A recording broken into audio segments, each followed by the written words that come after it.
ease of doing business with partners as it relates to SaaS renewals. So ease of doing business, executing a renewal strategy, for all of us, it's 101 stuff. It's the stuff which really is our bread and butter that we really need to, mandate and drive through our business. We want experiences that motivate our partners. We want experiences that bring them back to us. So on that point of attraction and keeping those experiences positive and motivational, Edmund, would you like to start us off, sir? Sure.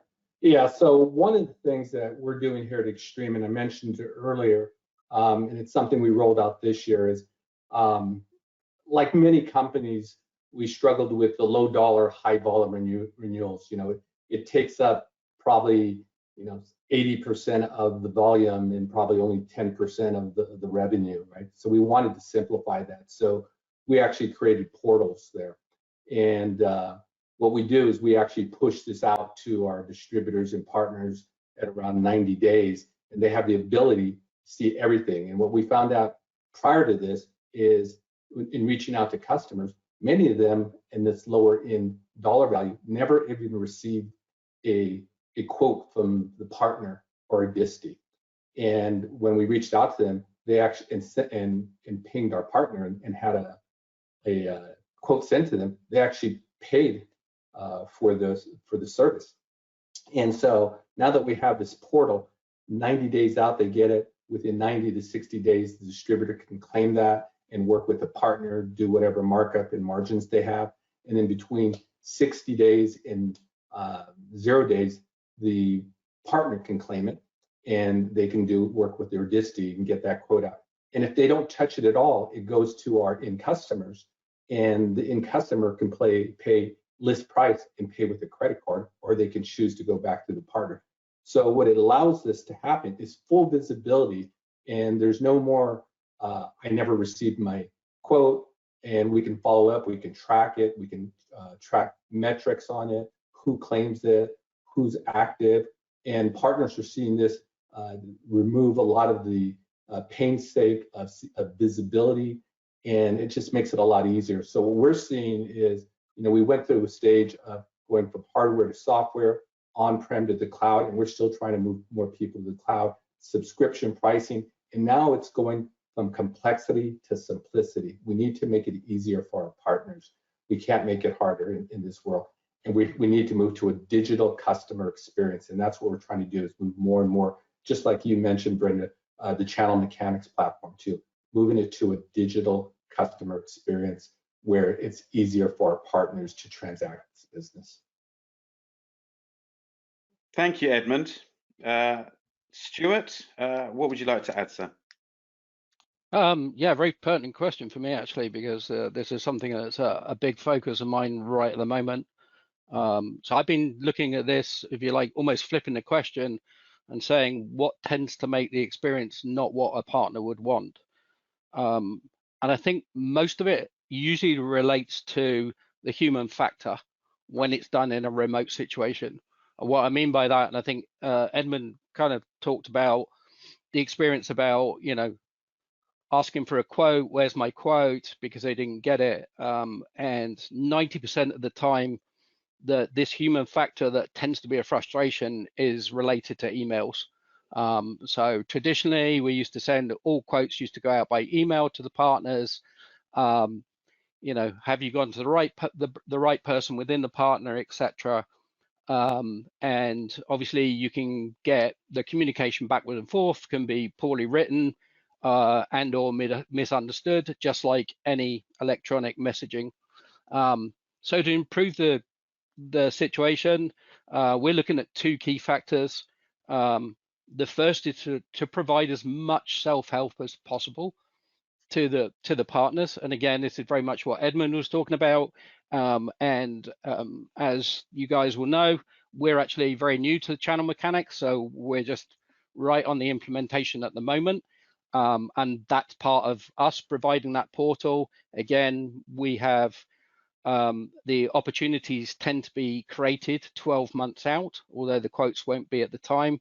But it means now we're showing our partners all of their renewals for the next 12 months. They can see all of the quotes that are created for the next 90 days, and they have the opportunity to ask us for any that they see further out that they want to do right now. In addition to that, I also think it's really important to help with the partner management in terms of also providing links into the training that's available around products, etc., webinars that are going on, and all the other good things that are coming up from our company. We can provide all through the portal to them so they're aware of what's going on with the company, helps them in their negotiation on renewals, to talk about, maybe if the customer's talking about churning, maybe they're aware of something in the latest release or another product that we sell, etc. And then the second thing is going back to what I said before about the frustrations that you see in long email chains, etc. That when you do need to interact together, as much as possible to make that in a meeting format, be it a call, be it a Zoom meeting, be it face to face. If we're lucky enough to be somewhere where you can do face to face, I think everybody knows in every aspect of business, things get done a lot better then, cuts out a lot of this misunderstanding. And again, goes back to what we were saying right at the very beginning about this transparency, and making sure we're both aligned with each other. Stuart, really insightful and certainly built upon the information that Edmund provided to us. Maciej, what would you like to add? From my own experience, working with partners on renewals, especially in those high velocity, high volume types of sales, what partners used to ask quite a lot whenever they got opportunities presented to them, say 90 days in advance, and they were going away and quoting that and having the initial conversations with their customers, was they were coming back to us saying, this customer has multiple contracts throughout the year. How can we simplify this? How can we be more proactive about consolidating everything that they have, minimizing that the length of the process and the multi-touches with the customer when it comes to procurement processes on their side, and streamline it, right? And help it with that tail end of the renewals, that big volume of low value renewals. So being proactive about that and having a platform, like you said, Stuart, with a full year visibility where a partner can quickly search by the end user name and see how many contracts throughout the year out there and they're expiring, bundling all of that together, working with the vendor on the accurate and on a quote and a proposal that makes most sense to the customer and minimize the procurement process on the customer side. It drives not only partner satisfaction and the customer satisfaction, but can also lead to additional opportunities, right?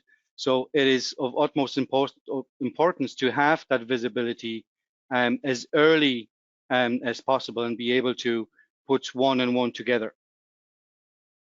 Thank you, Maciej. And guys, you raised some really good points. And again, I've just got a very quick summary before we move on to the third survey. Edmund mentioned early warning, full disclosure, gauge partner participation, all very relevant things that we need to think about. And that was complemented, and Stuart raised a point which is practically where no one wants to be. We don't want to have the single point of authoritative data being an email and an attachment. We cannot go on like that. It's the days of email doing anything other than saying how are you rather than have sensitive data in there are long gone. So we've got to get away from that email plus attachment. Enablement's important, and enablement is really going to drive ease of use. It's going to reduce friction, and then align that with what Maciej says, which is streamlining via a platform. So you put those pieces together, and you are ending up with a viewpoint that taking this to a portal strategy, allowing that full disclosure, giving a lot of advance notice, making someone able to see the landscape is so much better than what we've been exposed to in the past with tools which really, as soon as a piece of information has been sent, it's out of date, and that's not where we want to go. So thank you guys for that. That was extremely useful and really good feedback.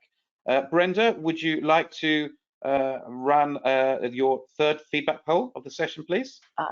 I certainly would. Thanks, Thank JB. you. So the next area we're going to talk about is in relation to KPIs. So this poll is all about the KPIs. So that should be coming up on your screen. So if you could indicate which renewal KPIs you use to measure renewals.